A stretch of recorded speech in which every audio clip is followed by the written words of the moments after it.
It was a dark, misty morning when the village of Willow Creek woke to the sound of frantic digging. From the thick woods on the outskirts of town, the noise carried over like an ominous warning. It wasn't just any digging. It was the sound of desperate paws clawing at the earth, like a cry for help. The villagers, still groggy from their sleep, brushed it off as nothing more than a wild animal, perhaps a raccoon or a fox. But when the digging continued relentlessly, it piqued the curiosity of Michael, a local farmer who often spent his early mornings tending to the land. Michael had known the woods his entire life, but there was something strange in the air that morning. He grabbed his coat, tucked his boots tightly into his pants, and set out toward the source of the noise. As he neared the woods, the sound grew louder and more frantic.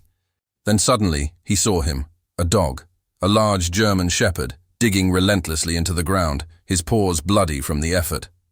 Michael approached cautiously. The dog's ears perked up, but he didn't stop his frantic digging.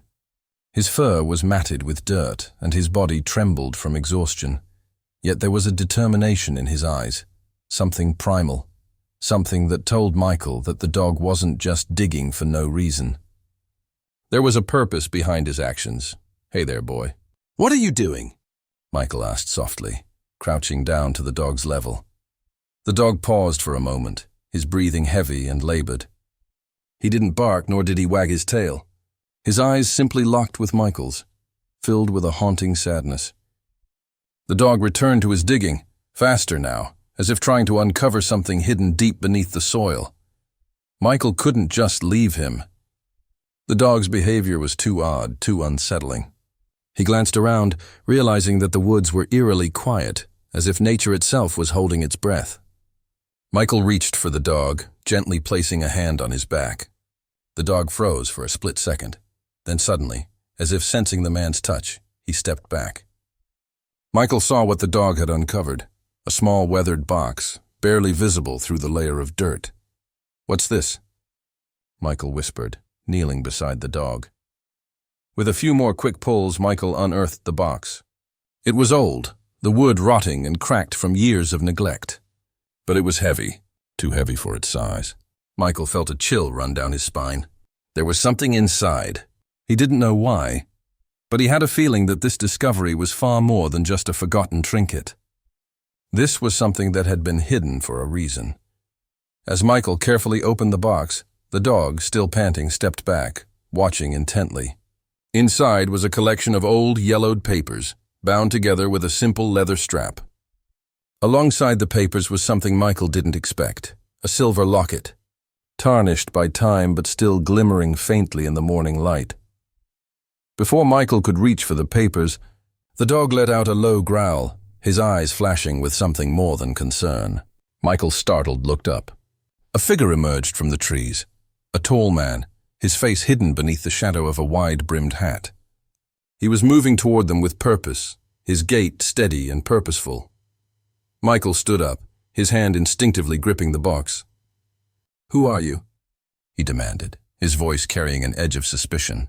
The man didn't answer at first. Instead, he took a few more steps, and Michael could see now that he was holding a rifle. "I wouldn't touch that if I were you," the man said in a deep, gravelly voice. "Why?" "What's in this box?" Michael asked, his curiosity piqued. The man glanced at the dog, who was now standing protectively in front of Michael. The dog's posture had changed. It was no longer a frightened, injured animal. There was strength in his stance, a silent promise that he would protect whoever needed it. The man hesitated, his eyes shifting between Michael and the dog. "This dog, he's been searching for that box for a long time," the man finally said, his voice filled with regret. Michael was taken aback. "What do you mean? Who are you?" The man paused before answering. "I was once the owner of that dog. His name was Rocky. He was more than a pet. He was family." The words hit Michael like a punch to the gut. "But why? Why has he been digging for this box?" The man's eyes softened. The box contained something that no one should ever find. "It's tied to a past I tried to forget. A mistake that cost me everything." The dog, now named Rocky, let out a soft whimper, his eyes locking with the man's. Michael watched in awe as the dog's posture softened, the tension in his body slowly melting away. It was as if the dog recognized the man, but the reunion was bittersweet. The man had been absent from the dog's life for too long, and the bond that once existed between them had been broken. The man took a step forward, lowering the rifle. The papers inside, they're connected to my past, to things I did that I can never undo, things I didn't want anyone to ever know about. Michael, now feeling a wave of empathy for the man, asked softly, "What happened?" The man's face twisted in pain. "Years ago I was involved in something dangerous, and when it went wrong, I had to run. I left everything behind. Even Rocky. I thought I was doing the right thing. But in the end, all I did was abandon him. And now he's come back, not just to find me, but to find the truth. The truth I tried so hard to bury." The dog's gaze shifted from the man to the box, his eyes filled with a deep, sorrowful understanding. It was as if the dog knew the weight of the past, the regrets that haunted his former owner, and the healing that could only come from facing it. With trembling hands, the man reached for the box. As he held it in his hands once more, his fingers brushed against the silver locket, and a single tear fell from his eye. The dog, Rocky, stood beside him, his head resting gently against the man's leg, offering silent comfort. For the first time in years, the man spoke with a voice that carried no regret. "Thank you, boy," he whispered.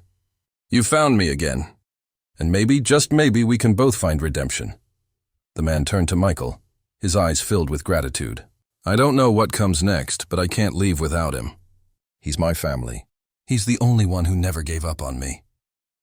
Michael nodded, understanding more than words could express. He watched as the man walked off with Rocky by his side, the bond between them now restored. The dog had found what he had been searching for, not just a box or a locket, but a piece of his past. And in doing so, he had helped heal the wounds of the past for both of them.